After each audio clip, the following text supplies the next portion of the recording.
Bismillahirrahmanirrahim. Assalamualaikum warahmatullahi wabarakatuh. Halo sahabat Lumina Indonesia dimanapun berada.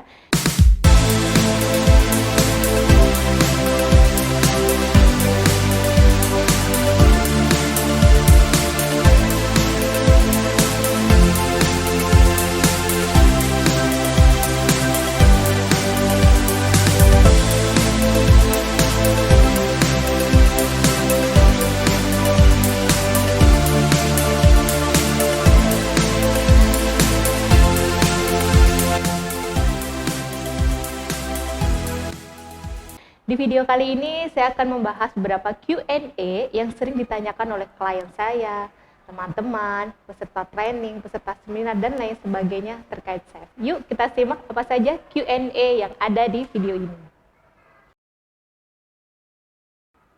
Oke, saya jawab ya pertanyaan pertama, kenapa memilih chef? Ini berdasarkan pengalaman saya sendiri pribadi ya, yang bisa jadi tidak sama dengan pengalaman yang lain. Saya sering mengikuti beberapa training, seminar, dan metode lain yang digunakan untuk healing gitu ya, atau penyembuhan. Sebenarnya terutama untuk diri saya sendiri. Dan akhirnya ketika saya ikut chef, ternyata saya cocok banget nih gitu ya.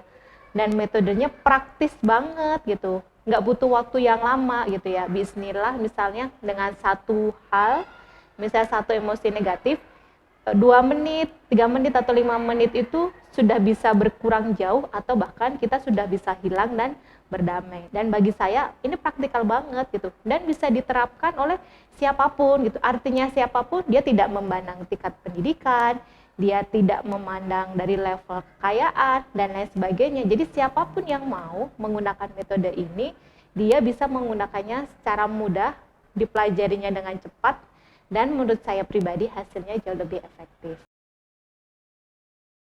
Oke. Keuntungannya ada beberapa ya sahabat semuanya. Yang pertama yang sudah saya sebutkan, dia metodenya praktis banget. Bisa digunakan oleh siapapun, dimanapun, dan kapanpun. Yang kedua, hasilnya jauh lebih cepat. Kita bisa melihat efeknya ya. Jadi pun saya tidak mengesampingkan misalnya ada yang berobat ke psikiater, atau ke psikolog dan lain sebagainya, yang misalnya diberikan obat-obatan antidepresan gitu ya dan lain sebagainya, yang itu bisa jadi membutuhkan waktu untuk melihat efeknya. Nah, kalau saya pribadi berdasarkan pengalaman saya, 3 menit, 5 menit, 10 menit itu adalah waktu yang cepat untuk kita bisa melihat hasilnya. Lalu yang selanjutnya, nanti kalau misalnya sudah mahir dan ahli, cukup dengan namanya nafas relaksasi, itu kita sudah diizinkan oleh Allah gitu ya, semua emosi negatif kita atau luka batin kita itu hilang dan kita menjadi lebih berdamai. Kendala yang saya hadapi ketika memang saya menerapkan self sendiri, yaitu terkadang kita tidak muncul namanya self awareness, atau tidak muncul kesadaran, oh saya ada something nih gitu ya, saya ada perasaan atau luka emosi yang harus saya benerin gitu ya.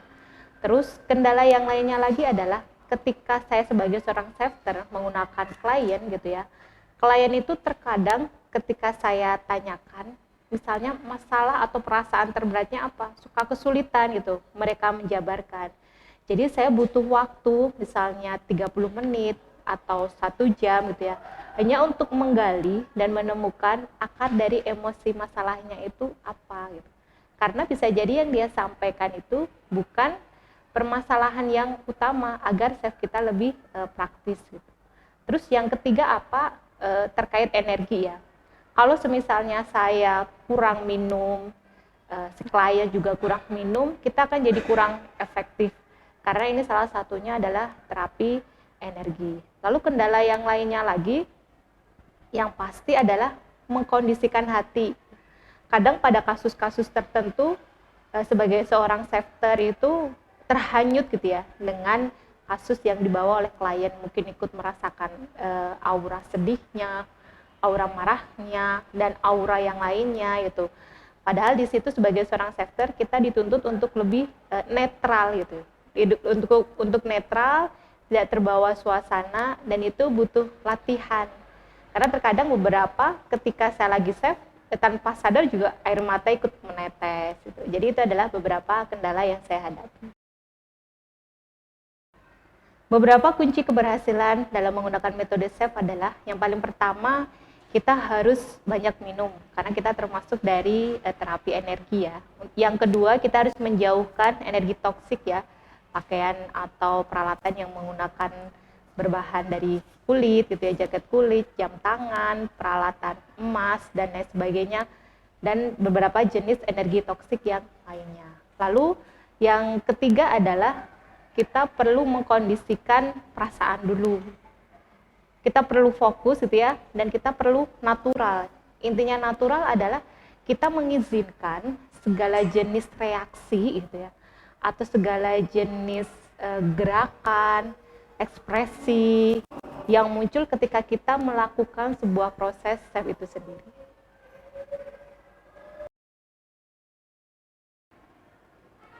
Kasus-kasus yang sering saya hadapi sekarang itu ada dua ya. Yang satu terkait di rumah tangga, terutama seorang ibu gitu ya. Kasus perceraian, kasus perselingkuhan, kasus seorang ibu yang memiliki trauma masa lalu, dan yang selanjutnya adalah kasus-kasus remaja ya terkait LGBT gitu ya, dan perilakunya yang abnormal sebagai seorang remaja gitu. Kenapa sih saya menyasar dua? Dan saya sebenarnya menyasarnya lebih utama seorang ibu ya, perempuan gitu ya, atau wanita. Kalau di dalam rumah tangga ada problem, entah dia problem dengan suaminya, entah anak-anaknya yang kurang well gitu ya, terkait sikap harapannya, atau dia melakukan dalam tanda kutip kenakalan-kenakalan remaja yang sekarang kita ketahui, atau dia melakukan penyimpangan yang lain, kunci utama itu ada di seorang ibu atau seorang istri. Kalau ibu dan istrinya terpegang dan dia mau berubah gitu ya, insya Allah itu Allah akan gerakan di sekelilingnya itu ikut berubah dan ikut menjadi lebih baik lagi. Ada beberapa cara yang bisa digunakan untuk mendeteksi orang yang memiliki luka. Hal yang paling sederhana menurut saya, tapi mungkin bagi beberapa orang itu tidak sederhana dan perlu untuk belajar adalah mendeteksi dari wajah. Karena memang ada ilmu untuk mendeteksi atau mendiagnosis wajah. Kalau bagi saya pribadi, ketika ketemu dengan orang, melihat face raut mukanya itu seperti wajah itu berbicara ya. Saya sedang menyimpan kemarahan, saya sedang sedih, atau saya sedang kecewa. Ada yang tidak bahagia tuh terlihat di raut wajah gitu ya. Ada seperti mendung ya, jadi agak kurang nyaman untuk dipandang, itu yang pertama. Lalu yang kedua, tentu saja ketika kita sambil ngobrol ya, ketika kita ngobrol dengan orang, tiba-tiba kita melontarkan sebuah isu yang sederhana, terus dia merespon gitu, berarti itu kemungkinan ada kondisi-kondisi luka batin yang lain. Terus yang lainnya lagi gimana caranya? Biasanya saya cerita, saya mulai duluan gitu ya. Saya dulu pernah punya pengalaman luka batin apa, ketidakbahagiaan apa, kesalahan persepsi dari apa gitu. Saya mulai duluan dan akhirnya orang tersebut gitu ya, atau yang saya ajak ngobrol lawan bicara itu terbuka untuk menyampaikan. Itu adalah cara sederhana untuk mengetahui. Terus cara yang dari perilaku kira-kira bagaimana? Ya jelas ya, kalau kita misalnya ketemu dengan orang siapapun itu ya, orang terdekat kita, orang baru kenal dan lain sebagainya. Kalau kita merasakan dia perilakunya kok nggak nyaman ya, agak aneh ya orang ini ya. Jadi kemungkinan dia ada luka-luka atau trauma, bisa jadi dalam ukuran yang besar. Karena pada dasarnya kita semuanya memiliki jenis trauma. Karena apa? Kebanyakan orang tua di Indonesia itu terkait proses pendidikan ke anak dari kecil untuk menanamkan bagaimana menjadi bahagia dan memandang persepsi dengan jauh lebih baik itu belum banyak diterapkan. Cara paling mudah untuk mengetahui bahwa kita sudah berdamai dengan emosi kita, saya akan memberikan analogi ya. Di depan saya ada sebuah buku.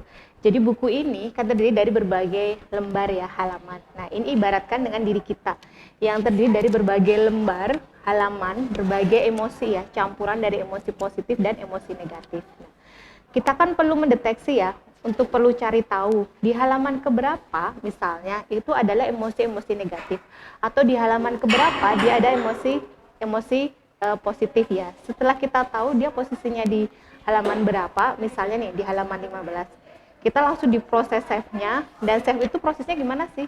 Dia kan seperti ini. Satu, kita sudah tahu di mana identifikasi emosi negatifnya. Yang selanjutnya adalah self itu menyobek ya, atau mengambil emosi negatif. Terus kalau tandanya berdamai bagaimana gitu ya? Kalau tandanya berdamai, ini adalah sebuah emosi ya.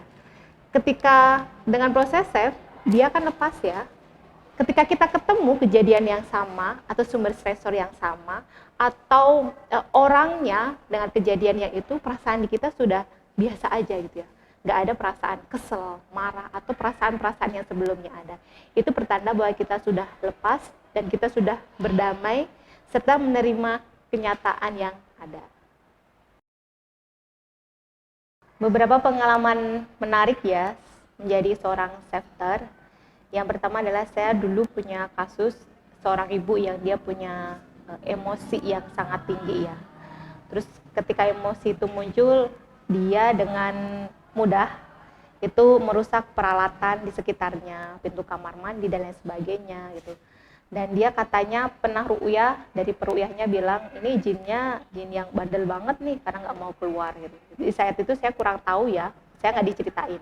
Ketika selesai prosesnya saya baru diceritakan, prosesnya berjalan dan bismillahnya dia ngerasa ada sesuatu dingin gitu ya yang menjalar dari pinggang sampai ke atas dan keluar gitu. Nah ternyata di sana itu menunjukkan bahwa dia berhasil mengeluarkan selama ini ganjalan di dalam hatinya dan hubungan dia dengan suami, dengan anak-anak semua lebih baik. Lalu yang selanjutnya adalah kasus perselingkuhan.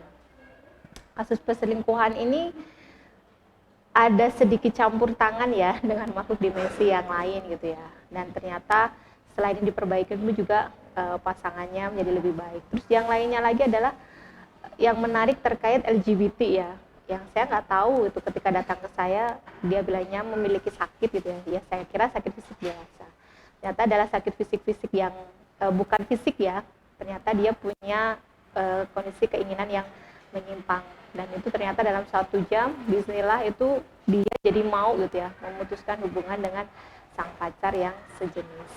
Dan untuk saya pribadi saya merasakan saya jadi dilapangkan gitu ya, saya menjadi lebih enak gitu ya, hidup saya menjadi lebih dipermudah ketika membantu dan menolong orang lain. Oke sahabat Lumina, tadi adalah Q&A terkait self yang biasanya sering ditanyakan ke saya di berbagai event. Kalau ada pertanyaan lainnya yang belum terjawab di Q&A, silahkan ya sahabat semuanya bisa menulis di kolom komentar di bawah. Dan jangan lupa subscribe untuk mendapatkan info terbaru video dari kita. Sampai jumpa. Assalamualaikum warahmatullahi wabarakatuh.